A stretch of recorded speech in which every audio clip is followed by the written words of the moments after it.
আল্লাহর দোহাই, এটা করবেন না।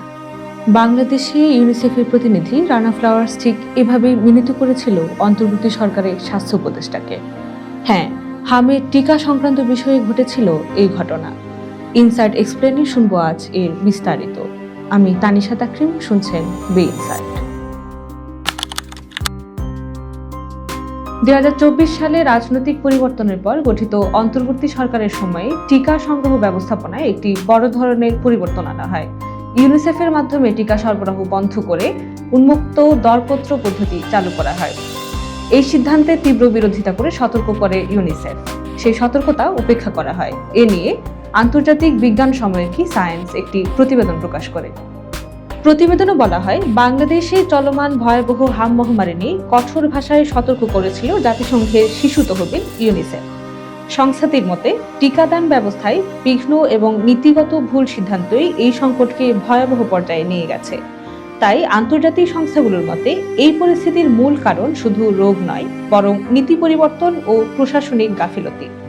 তাদের মতে এটি একটি প্রতিরোধযোগ্য সংকট ছিল, কিন্তু সিদ্ধান্তের ভুলে তা পরিণত হয়েছে এক মানবিক ট্র্যাজেডিতে।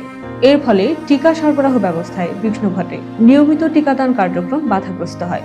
সরকারি তথ্য অনুযায়ী এক পর্যায়ে টিকাদান কভারেজ নেমে আসে মাত্র 59%। বিশেষজ্ঞদের মতে এই পতনই ছিল মহামারীর প্রধান ট্রিগার। ঢাকা ও বিভিন্ন জেলার হাসপাতালগুলোতে ভয়াবহ চাপ তৈরি হয়েছে। বেড নেই, চিকিৎসা সংগ্রামের সংকট আর চিকিৎসকদের অবিরাম কাজের চাপ। জানুয়ারিতে প্রথম সংক্রমণ শনাক্ত হয় রোহিঙ্গা শিবিরে। এরপর তা দ্রুত ছড়িয়ে পড়ে দেশের 58টি জেলায়। বিশ্ব স্বাস্থ্য সংস্থা সতর্ক করে জানায়, এই সংক্রমণ প্রতিবেশী দেশগুলোতেও ছড়িয়ে পড়ার ঝুঁকি রয়েছে। সরকারি ও আন্তর্জাতিক তথ্য অনুযায়ী দেশে এখন পর্যন্ত 32,000-এরও বেশি সন্দেহভাজন হাম রোগী এবং 250 জনের বেশি মৃত্যু হয়েছে, যার অধিকাংশই শিশু। জনস্বাস্থ্য বিশেষজ্ঞরা বলছেন, টিকাদান ব্যবস্থার এই ভাঙন শুধু প্রশাসনিক ব্যর্থতা নয়, বরং একটি নীতিগত অব্যবস্থাপনার ফল। তারা বলছেন, দীর্ঘদিন ধরে গড়ে ওঠা ইউনিসেফ নির্ভর টিকা সরবরাহ কাঠামো হঠাৎ পরিবর্তন করায় পুরো সিস্টেম ভেঙে পড়ে। হাসপাতালের করিডোরে এখন শুধু কান্না আর অপেক্ষা।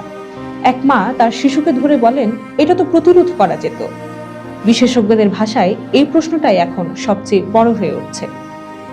ইউনিসেফ বলছে এটি ছিল প্রতিরোধযোগ্য সংকট, কিন্তু সিদ্ধান্তের ভুল, সমন্বয়ের অভাব, ব্যবস্থার ভাঙন সব মিলিয়ে তা আজ এক ভয়াবহ মানবিক ট্র্যাজেডিতে রূপ নিয়েছে।